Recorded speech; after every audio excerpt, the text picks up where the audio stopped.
Terrible news coming from Jammu, where twin terror attacks have taken place this morning, shattering a decade-long peace in the area. A group of terrorists dressed in army fatigues first launched an attack on the Hiranagar police station in Kathua. This is just about a kilometer from the border. They came in a truck they had hijacked earlier either today or yesterday. The militants opened fire and lobbed grenades in the station, where at least 6 people were killed.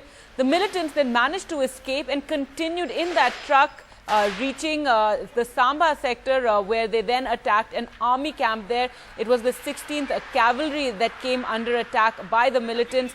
At least 6 people have been killed in that camp.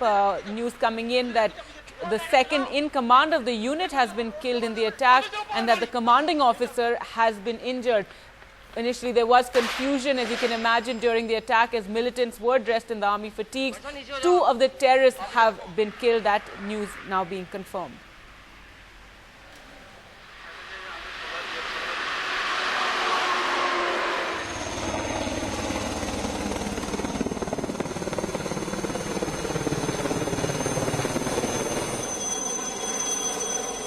Army choppers also being used to survey the area. Well, Nitin Gokhale joining us in the studio for more on the situation. Nitin, what is it you're hearing from your sources there in the army? At least 6 people killed, but now confirmation that 2 of those people were terrorists. Well, certainly 2 terrorists killed, 4 policemen in the morning at that Hiranagar police station, 2 civilians.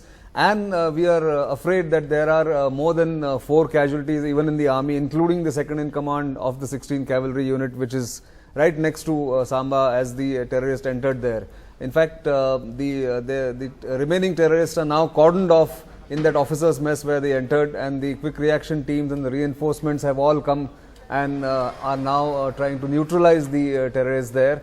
But there are several questions here. Remember, the terrorists came in from the international border. Samba and Kathua is international border. It's not the line of control.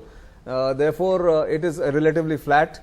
It is also with BSF in that sense, which is guarding that area.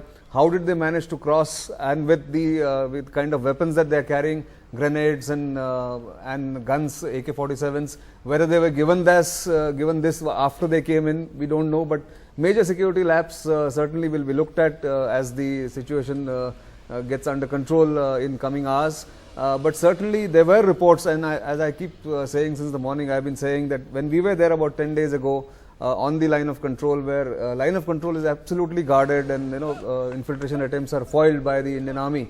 But there were reports of Fidayeen groups trying to enter Jammu in an attempt to widen the arc of terror in Jammu and Kashmir. Kashmir Valley is normally the target, but they wanted to widen the arc of terror in Jammu, because Jammu has been quiet for quite some time. The degradation of the leadership of the terrorists in Jammu had taken place in large numbers. And therefore, this was in a way anticipated, and yet it could have been prevented. The magnitude, nobody expected this. Nobody expected this magnitude. So therefore, we'll have to wait and watch what's the death toll as we go along.